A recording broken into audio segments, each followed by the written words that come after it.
Pas simple actuellement d'accéder à la gare du Teche, mais c'est pour la bonne cause. D'ici l'été, les travaux seront terminés et le pôle d'échange multimodal une réalité.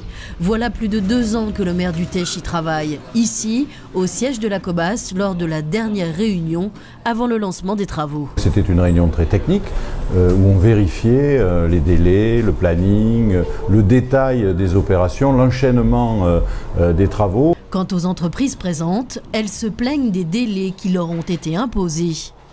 Alors les délais sont courts, c'est certain, mais quand on travaille sur le bassin d'Arcachon, les contraintes liées à l'activité économique et en particulier à l'activité touristique à partir du mois de juin font qu'il faut travailler dans ces délais-là.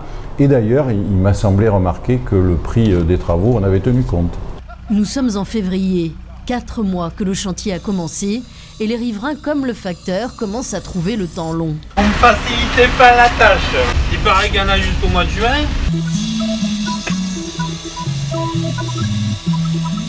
Moi, je vais passer là, mais il faut voir le prix du combattant. Il peut pas rentrer. Il y a des tas de terre partout, il y a faire quelque chose de pas, mais on sait que c'est des travaux comme ça. Oui.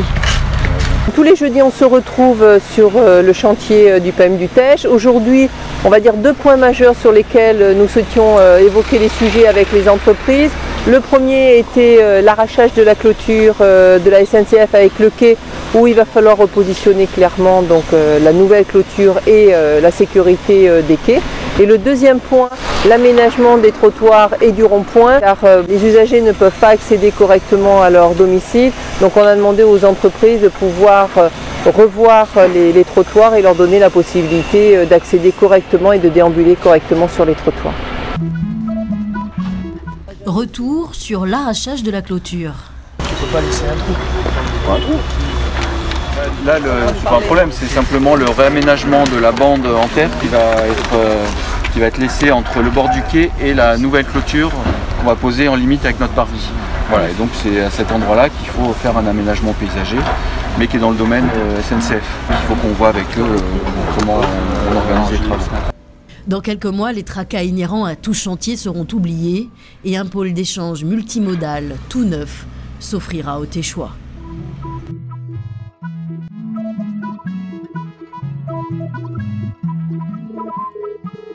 Si on veut prendre un bus, le train et tout, ce sera dans ce secteur. Un vélo. Et si on veut marcher à pied, il faut aller ailleurs.